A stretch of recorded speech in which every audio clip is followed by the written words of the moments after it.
ഇന്ന് നമുക്കൊരു mango bar ഉണ്ടാക്കി നോക്കിയാലോ. നമ്മുടെ അത്തൂനും അമ്പൂനും ഏറ്റവും ഫേവറേറ്റ് സാധനമാണ് കേട്ടോ മാംഗോ ബാർ. ഇപ്പോൾ ഡെയിലി ഇങ്ങനെ പുറത്തുനിന്ന് വാങ്ങുന്ന അത്ര ശരിയല്ലല്ലോ. അപ്പോൾ ഞാൻ വിചാരിച്ചു ഇത് വീട്ടിൽ തന്നെ ഇവർക്ക് ഉണ്ടാക്കി കൊടുക്കാമെന്ന്. അപ്പോൾ അതിന് വേണ്ടിയിട്ട് ഞാൻ മീഷോന്ന് ഓർഡർ ചെയ്ത സാധനമാണിത്. അപ്പോൾ ഇതായി മോൾഡെല്ലാം കഴുകി നല്ല ക്ലീനാക്കി വെച്ചിട്ടുണ്ട്. സോപ്പ് വാട്ടർ ഉപയോഗിച്ചിട്ടാണ് കേട്ടോ ഞാൻ കഴുകിയത്. പിന്നെ ഇതാ നമുക്കൊരു മാംഗോ ഇരിക്കുന്നുണ്ട്, നമുക്ക് അതിൽ തന്നെ സ്റ്റാർട്ട് ചെയ്യാം. ഇതാ കണ്ടോ, എന്ത് അടിപൊളിയല്ലേ. ഇത് കാണുമ്പോൾ തന്നെ കഴിക്കാൻ തോന്നുന്നു. ഈ ഐസ് ഉണ്ടാക്കണമെന്ന് ആലോചിക്കുക. അപ്പോൾ എന്തായാലും നമുക്ക് ഉണ്ടാക്കാം. കുറച്ച് പഞ്ചസാരയും പിന്നെ കുറച്ച് പാൽപ്പൊടിയും പിന്നെ പാലും കൂടിയാണ് കേട്ടോ ഞാനിതിൽ ചേർക്കുന്നത്.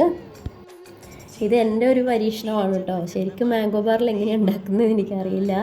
അപ്പോൾ എന്തായാലും നമുക്കിത് മോൾഡിലാക്കിയിട്ട് ഫ്രീസ് ചെയ്യാൻ വയ്ക്കാം. കൂളിംഗ് എല്ലാം കറക്റ്റ് ചെയ്ത് വെച്ചേ.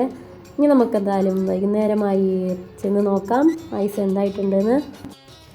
സംഭവം അതിൽ നിന്ന് വിട്ട് കിട്ടാൻ ചെറിയ പാടായിരുന്നേ. പിന്നെ 2-3 സെക്കൻഡ് ഒരു വാം വാട്ടറിലൊക്കെ എടുത്തപ്പോൾ നല്ല അടിപൊളിയായിട്ടൊരു ഐസ് നമുക്ക് കയ്യിൽ വന്നിട്ടുണ്ട്. അപ്പോൾ എല്ലാവരും ഒന്ന് ട്രൈ ചെയ്ത് നോക്കിയിട്ട് കമൻറ്റ് ചെയ്യണേ.